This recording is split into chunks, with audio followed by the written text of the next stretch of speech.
Hello guys, जैसे कि आप सभी जानते हैं हमारा steno for all YouTube channel और हमारी वेबसाइट www.stenoforall.com है।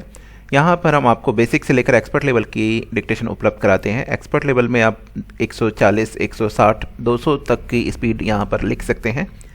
साथ ही मूल्यांकन की सुविधा भी मौजूद है, हिंदी और इंग्लिश भाषा में ये सुविधा मौजूद है। ये हमारी इस सीरीज़ की 32वीं डिक्टेशन है। यहाँ हम पंक्चुएशन मार्क्स का प्रयोग नहीं करने वाले हैं। सभी लिखने के लिए तैयार रहें। रेडी।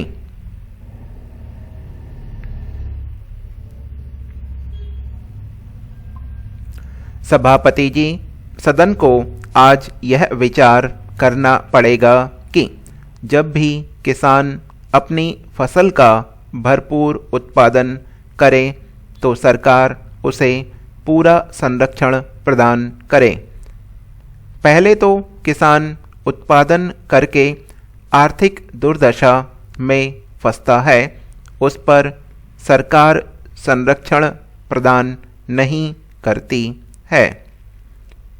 दुनिया के हर देश में चाहे माल समुद्र में फेंक दिया जाए, किसान का आर्थिक शोषण वहाँ सहन नहीं किया जाता है, लेकिन यहाँ अधिक पैदा करने पर उसकी आर्थिक दुर्दशा हो जाती है। उसका विपरीत असर यह पड़ता है कि आने वाले समय में उत्पादन कम हो जाता है।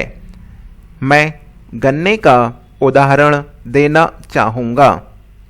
1991 में जब गन्ना किसान की आर्थिक दुर्दशा हो गई, उस समय सरकार चीनी का निर्यात कर रही थी। सरकार की आर्थिक तंगी के कारण किसान का फसल चक्र बिगड़ जाता है तो उत्पादन गिर जाता है। 1994 में इस देश को फिर चीनी का आयात करना पड़ा था। चीनी का ही मामला नहीं है, हर तरफ यही मामला है। इसे रोकना होगा।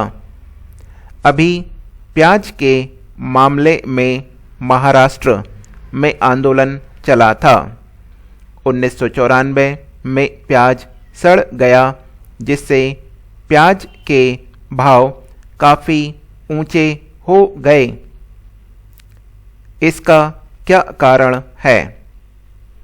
जिस वर्ष किसान अपनी फसल का बहुत अधिक उत्पादन करता है, उस साल अगर सरकार उसका संरक्षण कर उसका आर्थिक शोषण रोक दे तो यह देश कहीं का कहीं चला जाएगा। इससे किसानों को न आत्महत्या करने की ज़रूरत पड़ेगी और किसान की उपज का हर वर्ष निर्यात भी होगा। देश की अर्थव्यवस्था को किसान ही बदल सकता है। क्या राज्य सरकारें पहले टैक्स नहीं लेती थीं? आज हर राज्य के बॉर्डर पर प्रतिबंध लगे हुए हैं। अगले वर्ष तक शार्क देशों से 1500 वस्तुएं देश में आने के लिए सभी पाबंदियां समाप्त की जाने वाली हैं, लेकिन हमारे यहाँ ऐसी पाबंदियां लगी हैं। कहीं मंडी परिषद के नाम पर, कहीं व्यापार कर के नाम पर कि किसान एक राज्य से दूसरे राज्य में अपनी उपज नहीं ले जा सकता। माननीय कृषि मंत्री जी यहाँ बैठे हैं। मैंने नियम 377 के अधीन एक विषय उठाया था कि किसान को अपनी उपज तथा उस पर आधारित उत्पादों को पूरे भारत में लेकर जाने की स्वतंत्रता होनी चाहिए। उत्तर में माननीय मंत्री जी ने कहा कि जम्मू कश्मीर, पश्चिम बंगाल और आंध्र प्रदेश में पान को छोड़कर सभी जगह स्वतंत्रता है।